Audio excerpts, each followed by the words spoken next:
বৈষম্য বিরোধী ছাত্র আন্দোলনে আহত হয়ে অনেকে এখনও হাসপাতালের বেডে। গত ১৯ জুলাই নারায়ণগঞ্জে পুলিশের গুলিতে আহত হন রংপুরের গঙ্গাচড়া উপজেলার উত্তর বাংলা কলেজের শিক্ষার্থী মোনারুল ইসলাম। ঢাকায় কোনো হাসপাতালে চিকিৎসা না পেয়ে আসেন রংপুরে। গুলির ক্ষতচিহ্ন আর তীব্র ব্যথা নিয়ে হাসপাতালের বেডে দিন কাটাচ্ছেন তিনি। আমরা আন্দোলন করছি, দেশকে স্বাধীন করছি, আমাদের জন্য কিছুটা করার দরকার ছিল, ভালো ট্রিটমেন্ট করানো, ভালো হেল্প সহযোগিতা করার কিছু করার দরকার ছিল, কিন্তু আমি সেরকমটা পাইতেছি না। আহতদের চিকিৎসার পুরোটাই ফ্রি করা হবে সরকারিভাবে এমন ঘোষণা দেয়া হলেও হাসপাতালে পাওয়া যাচ্ছে ভিন্ন চিত্র। ওষুধ ও পরীক্ষা নিরীক্ষা ফ্রি পাচ্ছেন না বলে অভিযোগ রোগীদের।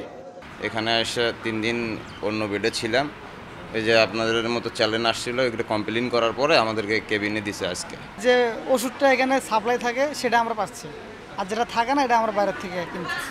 এখানে বেশি চিকিৎসা পাচ্ছি না, বাইরে আমাদেরকে না লাগে, খুব কষ্ট, টাকা পয়সা লাগে।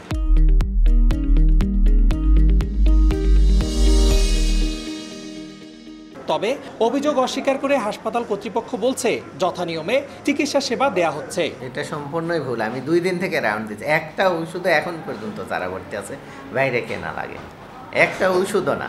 বৈষম্য বিরোধী আন্দোলনে রংপুরে আহত হয়েছেন অন্তত 1.5 শতাধিক, আর সরকারি তথ্য মতে নিহত হয়েছেন 6 জন। রিদওয়ান হিমেল, সময় সংবাদ, রংপুর।